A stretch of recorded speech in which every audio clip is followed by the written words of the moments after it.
মানুষের আকৃতি ধারণ করে জিনেরা যে ধোঁকা দিয়ে থাকে এটাকে বর্তমান প্রযুক্তির ভাষায় রেপটাইলিয়ান্স বলা হয়। এই রেপটাইলিয়ান্স বা মানুষের আকৃতি ধারণ করে বিভিন্নভাবে মানুষকে ধোঁকা দেওয়া, এটা জিনদের একটা প্রক্রিয়া আমরা বলতে পারি। এবং এই প্রক্রিয়ায় জিনেরা সাহাবাই কেরামের সামনে সুরাকা নামক ব্যক্তির আকৃতি ধারণ করে যখন ধোঁকা দিচ্ছিল, ফেরেশতারা আসার কারণে তখন তারা আর ধোঁকা দিতে পারে না এবং ভয়ে সেখান থেকে পালিয়ে যায়। তাহলে এটা খুবই স্বাভাবিক বিষয় যে এই জাতীয় ঘটনা ঘটতে পারে, যে জিনেরা বিভিন্ন আকার ধারণ করে মানুষকে ভয় দেখানো অথবা ক্ষতি করা অথবা ক্ষতি সাধন করার চেষ্টা করা, বিভিন্নভাবে জাদু করার যে প্রবণতা, এই প্রবণতা তৈরি হতে পারে। রেপটাইলিয়ান্স এই প্রবৃত্তি অথবা এই ধরনের প্রবণতা তৈরি হওয়া খুবই স্বাভাবিক বিষয়। এটা তৈরি হলে নানাভাবে মানুষ ক্ষতির সম্মুখীন হবে। অনেক সময় আপনি দেখবেন যে আপনার মায়ের চেহারা ধারণ করে আপনাকে বিভ্রান্ত করার চেষ্টা করতেছে। নতুন বাচ্চা হওয়ার পরে এই বাচ্চাটাকে চুরি করে নেওয়ার জন্য শাশুড়ির আকার ধারণ করে এরপরে বাচ্চাটাকে চুরি করে নিয়ে মেরে ফেলল। রেপটাইলিয়ান্স জিনেরা এই জাতীয় কর্মকাণ্ড করে থাকে, বিভিন্ন মানুষের আকার ধারণ করে ক্ষতি করার চেষ্টা করে। এটা থেকে বাঁচার জন্য আমাদের প্রতিনিয়ত সূরায়ে ফালাক এবং সূরায়ে নাস ঘরের ভিতরে সবসময় এটা পড়া উচিত। সূরায়ে বাকারার তেলাওয়াতকে চালু রাখা দরকার। উচ্চ কণ্ঠে এখন কোরআনুল কারীমের তেলাওয়াত ছেড়ে রাখা দরকার। এর মাধ্যমে আল্লাহ রাব্বুল আলামিন এ জাতীয় যত রকমের দুষ্ট চক্রের চক্রান্ত আছে, এই চক্রান্তগুলো থেকে আল্লাহ রাব্বুল আলামিন হেফাজত করবে। সুতরাং রেপটাইলিয়ান্সদের চক্রান্ত থেকে বাঁচার জন্য যারা মানুষের আকৃতি ধারণ করে জিন জাতির মধ্য থেকে মানুষের ক্ষতি সাধন করে, তাদের এই ক্ষতি সাধন থেকে বাঁচার জন্যে অবশ্যই এই কাজটা আমাদের চালিয়ে যেতে হবে। যদি আমরা এই কাজটা চালিয়ে যেতে পারি, হতে পারে আল্লাহ রাব্বুল আলামিন সূরায়ে ফালাক, সূরায়ে নাস, আয়াতুল কুরসি, সূরায়ে বাকারা এই তেলাওয়াতগুলোর মধ্য দিয়ে রেপটাইলিয়ান্সদের বিভিন্ন আঘাত থেকে আল্লাহ তাআলা আমাদেরকে হেফাজত করবে। আসসালামু আলাইকুম ওয়া রাহমাতুল্লাহি ওয়া বারাকাতুহু।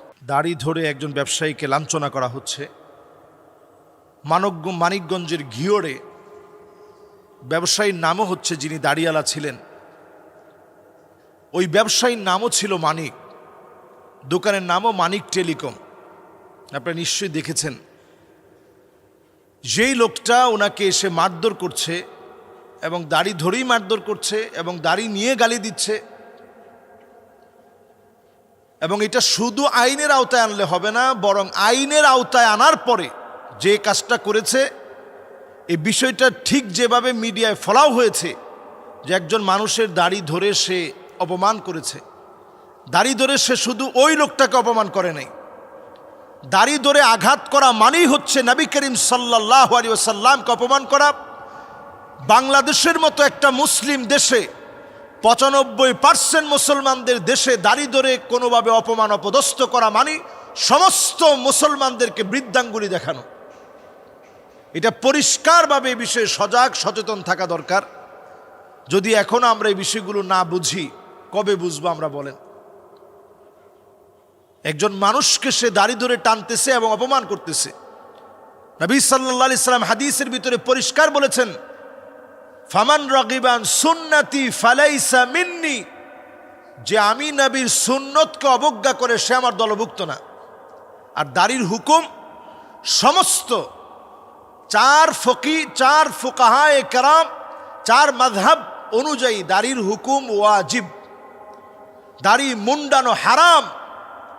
যেই ক্লিন শেভওয়ালা ব্যক্তি, দাড়িওয়ালা ব্যক্তির দাড়ির মধ্যে ধরে দাড়িকে অপদস্থ, অপমান এবং লাঞ্ছনা করে বেয়াদবিকর কথা বলেছে, ওইটা মুসলমানের সন্তান হইতে পারে, কিন্তু হারামের উপরে টিকে থেকে একজন মানুষ, সুন্নাহর উপরে টিকে থাকা মানুষ, ওয়াজিব যেই লোকটা মানতেছে, এই ব্যক্তিকে সে অপমান করতেছে। শরীয়তের দৃষ্টিকোণে ওই লোকটা, যে লোকটা ক্লিন শেভ, সে এমনি ফাসিকির উপরে আছে, কারণ প্রকাশ্যে সে হারাম কাজ প্রতিনিয়ত করতেছে। এর মধ্যে ওই লোকটা এসে এমনভাবে আঘাত করেছে এবং কয়েকজনে মিলে তাকে ধরে রাখতে পারে না। পরে জানা গেল পরিকল্পিতভাবে জাল দলিল তৈরি করার জন্য, এবং দলিলের কাজ করে দিলে টাকা দেয় না, এই জাতীয় লোকদের চরিত্র তো এর চাইতে ভালো হতে পারে না। জাল দলিল করার পরে সে লোক টাকা দেয় না, তো টাকা না দেওয়ার কারণে লোকটা কাজ করে দিতে চায় না, এটা নিয়ে তার সাথে মনোমালিন্য হলো। এক্ষেত্রে পরিষ্কার একটি হাদিস শোনায় দিতে চাই, গুন্ডামি করা বন্ধ করেন। মান ইনতাহা বা নুহবাতান, যে লোকটা সামান্য অস্ত্র ত্যাগ করবে কারো দিকে, গুন্ডামির হাত বাড়াবে মানুষের দিকে, কাজ করিয়ে আপনি টাকা দিবেন না, নবীজি সাল্লাল্লাহু আলাইহি সাল্লাম বলছেন ফালাইসা মিন্না, সে আমার দলভুক্ত না। অন্য হাদিসের ভিতরে নবীজি বলছেন মান গাশশানা ফালাইসা মিন্না, যে ব্যক্তি ধোঁকাবাজি করবে, কারো কাজ করার পরে আপনি টাকা দিলেন না, আপনি ঠকায় দিলেন, গোপনে চলে আসলেন, কম দিয়ে ভেগে চলে আসলেন, আপনি মনে করছেন অনেক বড় কিছু করে ফেলছেন, নবীজি বলতেছেন ফালাইসা মিন্না, সে আমার দলভুক্ত না। নবী সাল্লাল্লাহু আলাইহি সাল্লাম অন্য হাদিসের ভিতরে বলছেন মান হামালা আলাইনা সিলাহ ফালাইসা মিন্না, তোরে দেখে নেব, তোর খবর আছে, যে জাতীয় থ্রেটগুলো সে করলো সেখানে, নবীজি বলছেন এই জাতীয় থ্রেট যদি কেউ করে ফালাইসা মিন্না, সে আমার দলভুক্ত হতে পারে না।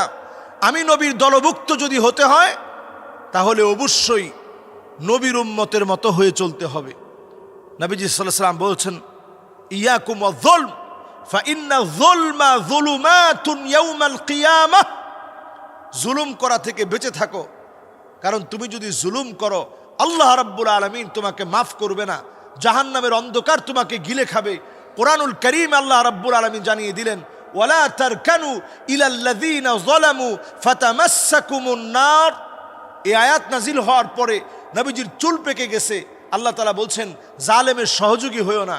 আমি দেখেছি তার সহযোগিতায় ৩-৪ জন চলে আসছে, এসে তারাও হাত ধরতেছে, কিন্তু আবার লোকটাকে শাসাচ্ছে যে তুমি কিছু বুঝো না, তোমার কারণে আজকে এই ঘটনা ঘটলো।